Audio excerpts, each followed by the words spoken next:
Só no Brasil existe a palavra seleção. O resto é tudo time. Time. Né?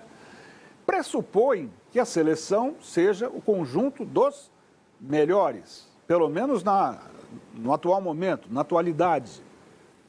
Pergunta que eu faço, Berna. João Pedro é o melhor para vestir a camisa 9 do Brasil amanhã? Vamos lá. O Dorival é um poço de contradições. Porque na entrevista coletiva ele disse que não vai usar jogadores fora das posições em que eles atuam nos clubes, né?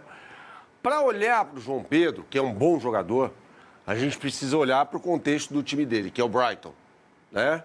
Treinado pelo ótimo Fabian Rosella, que foi técnico do São Paulo.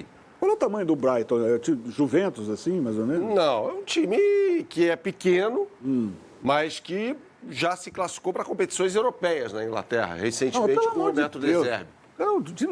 Antigamente você convocava o cara que estava na prateleira de cima do futebol mundial. Mas o Brighton é um time respeitável, Cacá. Empatou com o Manchester City. Você morou na Inglaterra, pelo amor de Deus. Não estou falando do resultado, mas estou falando do tamanho do clube. Qual é o tamanho do Brighton? Eu acho que o João Pedro vai acabar se colocando num clube maior, né? Adiante, né? O técnico é muito bom. Ele escala o João Pedro não necessariamente como um centroavante. Tem um jogador que foi do Manchester United, lá chamado Welbeck, que é um veterano, que por vezes é o centroavante do time. O João Pedro falou sobre isso na entrevista coletiva dele, que por vezes ele joga fora da posição de centroavante, atrás do centroavante, ladeado por Adingra pelo lado direito e Mitoma pelo lado esquerdo. Bom jogador japonês. Então, assim, o João Pedro faz uma boa Premier League, faz um bom campeonato inglês. Mas ele não necessariamente vai ser o jogador do qual o Dorival precisa. Eu não sou técnico da seleção, mas eu posso dar meus pitacos por aqui, senão eu não estaria aqui. Eu acho que seria mais inteligente escalar o Estevão ou o Savinho pelo lado direito, um dos dois. O meu seria o Estevão. O Rodrigo centralizado. O Rodrigo jogou dessa forma no último Real Madrid do Benzema, antes de o Benzema ir para a Arábia Saudita. Quando o Benzema se machucou, ele jogava com o Asensio, que hoje está no Aston Villa, pelo lado direito, Rodrigo centralizado e Vinícius Júnior pelo lado esquerdo. Então o Rodrigo sabe desempenhar essa função. Então ele poderia ser o centroavante do Brasil, o Vinícius Júnior pelo lado esquerdo e o Rafinha mais atrás. Eu não sei se com o João Pedro ele pensa em fazer um revezamento com o Rafinha. Pode fazer um sentido aí, embora o Rafinha não seja e nunca tenha sido testado como centroavante no Barcelona, tá? Mas, de repente, ele pensa nisso, em trocar o posicionamento dos dois durante a partida. Ô, Kleber, só para ilustrar, coloca a formação que o Decilo passou para a gente, que tem a possibilidade do João Pedro jogar no ataque. Ô, Ivan, ou o João Pedro é uma sumidade e o Dorival vai calar a boca de todo mundo caso ele entre como titular, ou o Dorival está escondendo o jogo e não é nada disso, para o jogo de amanhã esquece o João Pedro, não vai ter João Pedro coisa nenhuma. Ou então o mundo realmente mudou, está tudo de ponta cabeça.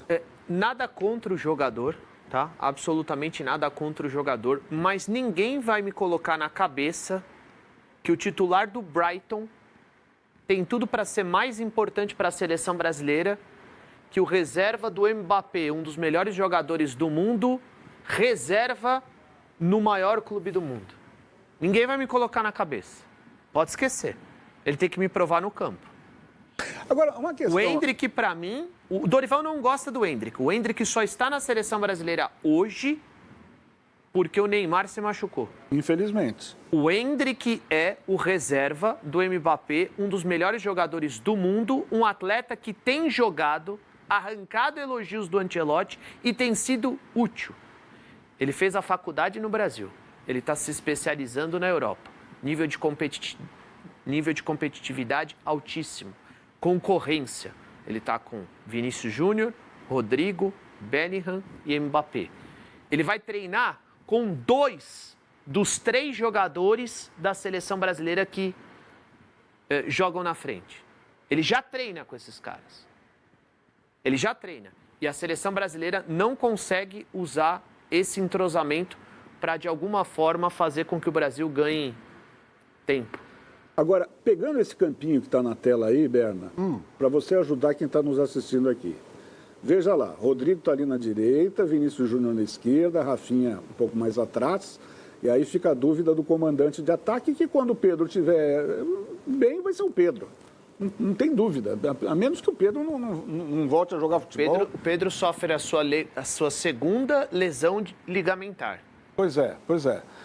O que eu pergunto para você, e quem está em casa deve estar perguntando, é o seguinte. Não daria para o Dorival pegar o que o Ancelotti faz no Real Madrid, com o Vinícius Júnior, com o Rodrigo e, quiçá, com o Endrick, como disse o Ivan, é o reserva imediato do Mbappé.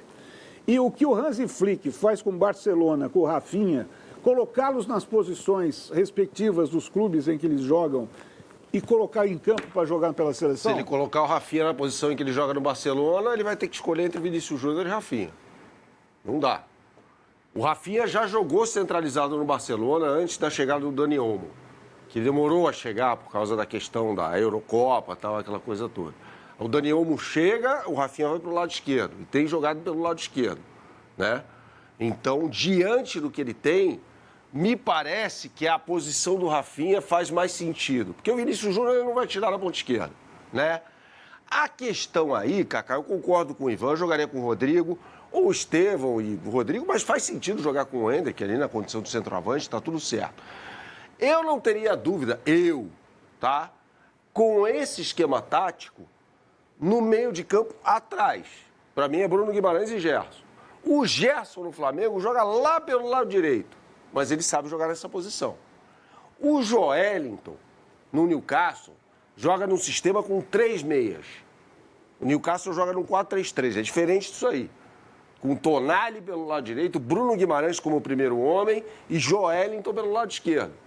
Então, para o Joelinton render mais, ele teria de mudar o Joelinton de posição e mudar o esquema tático da seleção brasileira. Por isso que eu acho que ele vai com o Gerson nessa partida, tá? Mas em relação aos homens de frente, para encaixar o Rafinha, ele tem que mudar o Rafinha de posição. Em relação ao que ele vem jogando hoje. Que também não seria nenhum absurdo imaginar a seleção brasileira num 4-2-4, com o Rafinha pela esquerda, com o Estevão, ou um outro jogador. Vinícius Júnior um pouco mais centralizado. Porque ele jogou assim no Real já Madrid, jogou assim no Real Madrid. Não seria nenhum absurdo. Junto com o Rodrigo, inclusive, os dois por dentro. Os dois por dentro. Não seria nenhuma novidade para eles.